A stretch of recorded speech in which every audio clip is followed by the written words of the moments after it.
Welcome to this Delft Stack tutorial video.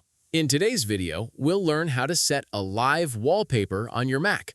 If you want your Mac desktop to look more dynamic, macOS includes built-in animated and live wallpapers that can automatically move or change throughout the day. To get started, click the Apple menu in the top left corner and choose System Settings. In the sidebar, select Wallpaper.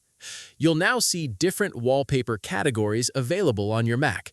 Scroll through the options and look for wallpapers marked as Dynamic, Aerial, or Live.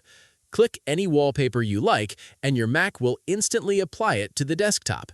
Some wallpapers play short animations when you unlock your Mac or return to the desktop, while others change appearance based on the time of day.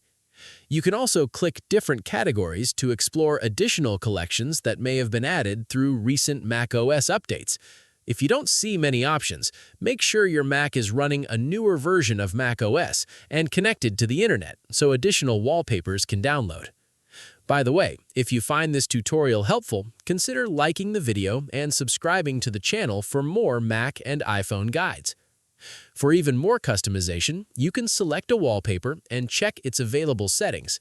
Some wallpapers allow you to choose whether they stay still, animate, or switch automatically. If you're using multiple displays, you can set different wallpapers for each screen from the same settings page. Keep in mind that animated wallpapers may use slightly more battery power on MacBooks, so if you're trying to maximize battery life, you can switch to a static wallpaper whenever needed. And that's all it takes to set a live wallpaper on your Mac. Thanks for watching this Delft Stack tutorial video, and we'll see you in the next one.